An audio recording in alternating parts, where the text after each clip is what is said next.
विषय पे इंतजामिया जो हमारे विपक्षी मुस्लिम पक्ष के अधिवक्तागण हैं वो हाई कोर्ट जा सकते हैं, परंतु ये मामला सुप्रीम कोर्ट के सुपरविजन में यहाँ चल रहा था और हिंदुओं के पक्ष में आ गया है। नमस्कार, हमारे साथ हिंदू पक्ष के अधिवक्ता मदन मोहन यादव सर मौजूद हैं।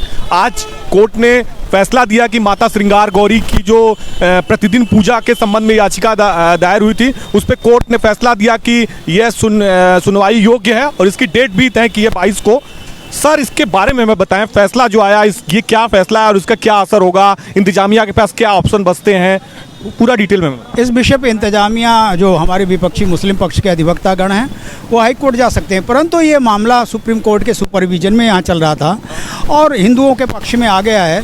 तो इस नाते ये ट्रायल का फेस और ये विचारण यहीं चलेगा। ये वहाँ जहाँ तक हम आशान्वित हैं कि इनको हाई कोर्ट जाने की आवश्यकता नहीं पड़ेगी। सर, आज का फैसला क्या आया जज अजय कृष्ण विश्वेश का और याचिका में मांग क्या थी? याचिका में विपक्षी ने मांग किया था 711 के धारा के तहत सीपीसी की कि इसको मुकदमा पोषणी नहीं है, सुनने योग्य नहीं आता, इसको खारिज किया जाए।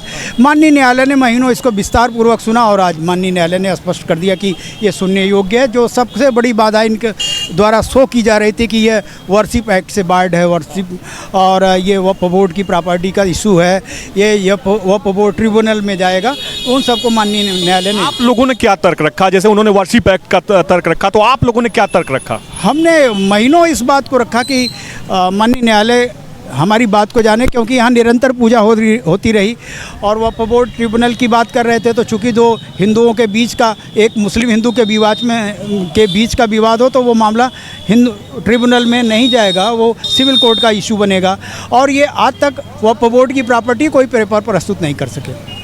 अब इसमें आगे की क्या परिस्थिति बन सकती है अगर वो लोग हाई कोर्ट जाते हैं? स्टे मिलने के कितने चांसेस हैं?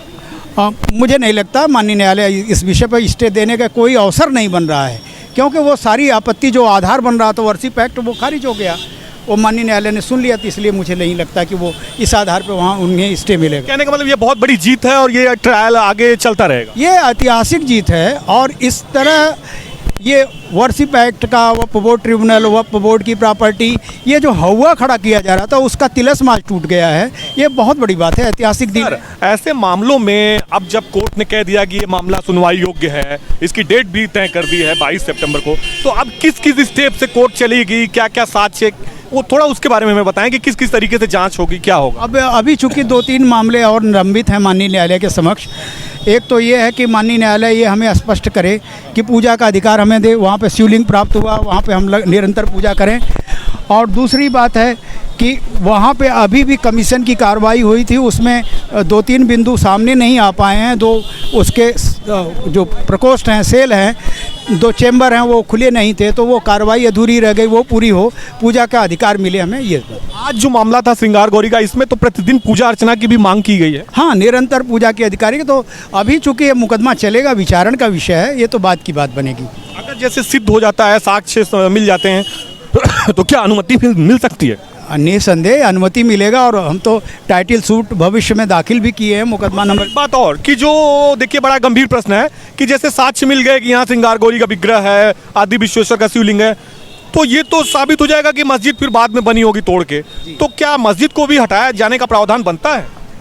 निसंदेह भविष्य में विधिक तौर पे ये विधिक तौर पे माननीय न्यायालय के समझ जिस दिन यह हमारे पक्ष में पूरी तरह आदेश हो जाएगा तो कथित मस्जिद को हटाने का भी विधान है, क्योंकि इस्लाम में विवादास्पद स्थल पर मस्जिद होना हराम माना गया है। क्योंकि सर जो 5000 साल पहले पुराण लिखे गए, जो स्कंद पुराण या काशी खंड, तो उसमें इन जगहों का वर्णन है जो हम लोगों ने भी पढ़ा है। चूंकि कोर्ट का अलग अपना वो डिसीजन लेगी अपने सुनवाई के आधार पे, तो क्या मानते हैं कैसे ये तय होगा?